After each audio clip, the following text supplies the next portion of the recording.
Alright, y'all. Welcome back, man. Welcome back. Hope everybody having a good day. I just got back from the gym, man. Was playing some basketball. Ran like 7 games. So your boy feeling good. I got my jumper back. I was a little rusty, but we back in that thing. Jumper crispy again, baby. Now this right here, we're gonna go Way of the Superior Man, David Deida.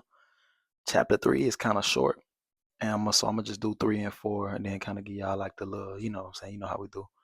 So here we go. Now chapter 3 says, live as if your father were dead. He said, a man must love his father and yet be free of his father's expectations and criticisms in order to be a free man.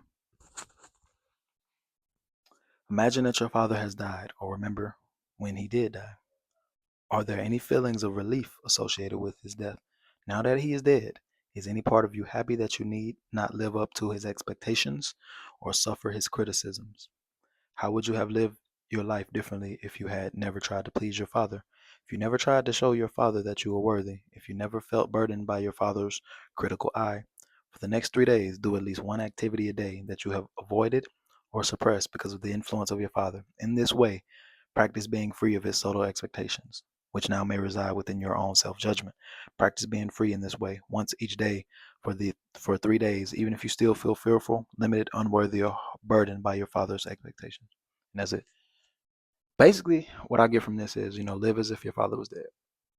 For me, my father's still alive. I love him. We have a good relationship. So it's not like that. I think he's just saying, a lot of times, a lot of people's fathers can be hard on them and parents in general, but fathers are usually the harder on their kids, right? And they want them to go this path and do this thing. And everybody want to make their parents proud. You want to make your father proud. So what he's saying is what I said in previous videos. You can't live your parents' life. You can't live for them. Of course you want to make them proud, but you got to do what you is your life. So to hell with anyone's expectations, friends, family, whoever. If you're doing something and it's not your purpose or your calling, what you're here to do, you're gonna feel that. So I think that's what he's getting at with that. So here we go. We're gonna go chapter 4.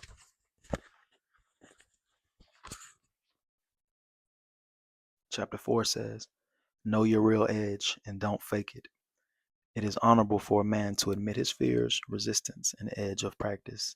It is simply true that each man has his limit, his capacity for growth, and his destiny, but it is dishonorable for him to lie to himself or others about his real place. He shouldn't pretend he is more enlightened than he is, nor should he stop short of his actual edge. The more a man is playing his real edge, the more valuable he is as good company for other men, the more he can be trusted to be authentic and fully present. Where a man's edge is located is less important than whether he is actually living his edge in truth rather than being lazy or deluded. I'm going to stop right there and say this. People can feel when you're being authentic. Like, so it's saying know your limitations. It's okay to not be good at everything. It's okay to not be the best at your job, to not be the best singer, dancer, basketball player, the best whatever it is. Acknowledge that and work to get better at these things. Know that something. I'm not 6'9". I'm not going to the NBA. You have to accept these things, like what I'm saying, things like that. Be honest where you fit in.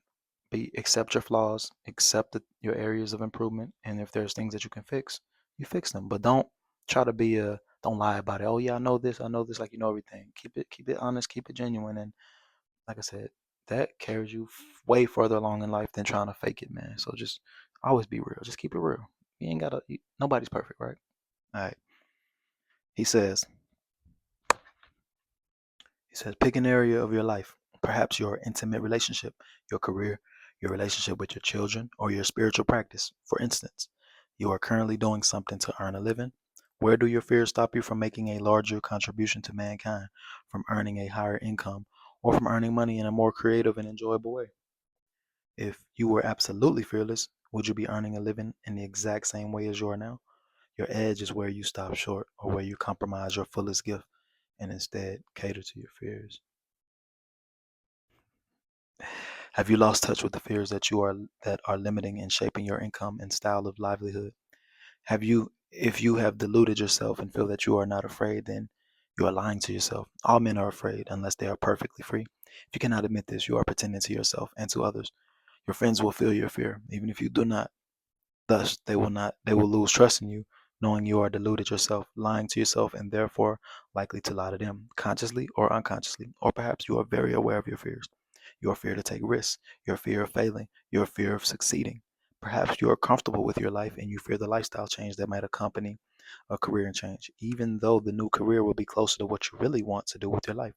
Some men fear the feeling of fear and therefore don't even approach their edge. They choose a job they know they can do well and easily and don't even approach the fullest giving of their gift. Their lives are relatively secure and comfortable, but dead. Hmm. They lack the aliveness, the depth, and the inspirational energy that is the sign of a man living at his edge. If you are this kind of man who is hanging back, working hard perhaps, but not at your real edge, other men will not be able to trust you that you can help and will help them live at their edge and give their fullest gift.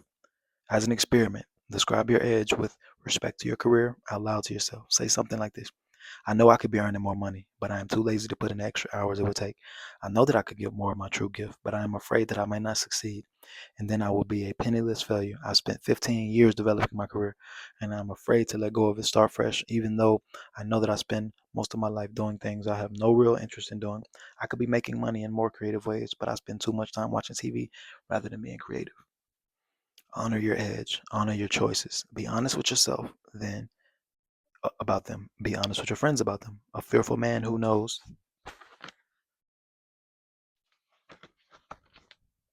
he is fearful is far more trustable than a fearful man who isn't aware of his fear.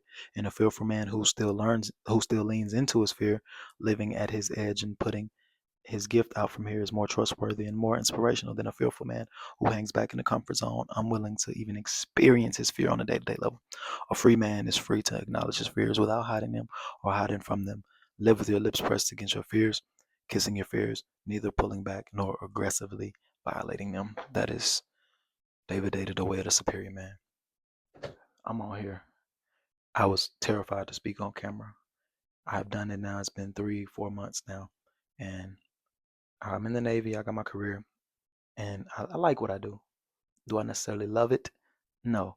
Do I have days where I be like, man, F this, I want to just get out and become a civilian? Absolutely. Um, but I didn't have no plan. I'm still in college. I'm still working. There are things I had to set up. And so I just started leaning into learning about myself and what I like. I like these books. And I realized, okay, I'm good with talking to people. Maybe I should start telling my story and getting on here doing this. So now it's like and there's so many days where I don't feel like doing this, but it's almost like therapy because it's like I feel like this is linked to my purpose. This is just the beginning of what I can do. You know, my true gift, my true calling is to motivate and inspire people and change the world. I wake up and I say I'm gonna change the world. I don't know how, but I gotta start somewhere. So I'm starting and I'm just put my story out here because I don't know who I might inspire. And that's the case. That's me. That's what I'm here talking to you guys about.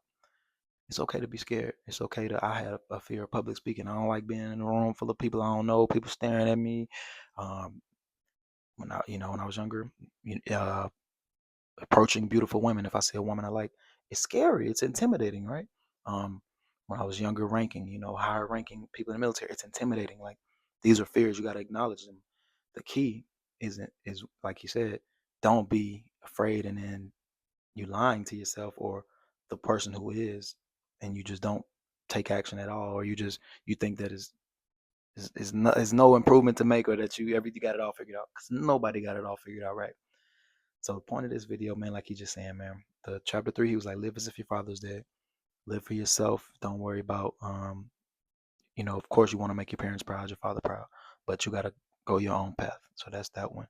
And then the other one where he talks about you got to live your true edge. You got to take risks, man. If you thinking about doing something, if you thinking about getting on this YouTube and speaking on camera, if you're thinking about moving from your hometown, if you're thinking about approaching that woman in the supermarket, if you're thinking about doing something, taking that risk, it's gonna haunt you if you don't do it. Like right now, if I was talking all this on deployment right now, I'm like, man, I'm gonna do this. 4 months went by, I would be like, man, what if? I got tired of thinking, what if? I said, let me just get on here and do it. And like I always say, you put yourself out there, you take you step on that edge, and you get to fall in the universe, God is gonna catch you, and they're gonna meet you. They got you, but you gotta take that first step. You gotta start. You gotta take that risk, man. When I got on the glasses, I told y'all, man. I mean, serious business, man. This, you feel me, man? That's what we doing. So I appreciate y'all, man, for watching the videos and supporting me, man. Big things coming. I'm gonna change the world because I believe in myself. I know I can. You can change the world. Just believe in yourself. Know that you can. And take that first step. Once you start doing it, you start putting in the work, and you're like, whoa, I can do this. I can do this. You start becoming more confident, and you just start becoming a magnet. Everything that you want, you start pulling it to you. That's how it works, man. But it starts up here first. You gotta have it up here. You gotta have the heart and the courage to do it. You got this, man. Believe in yourself. I'm Richard Wilson, man. In case you didn't know. In case you didn't know. In case you forgot. More videos, more content on the way. Y'all have a great day.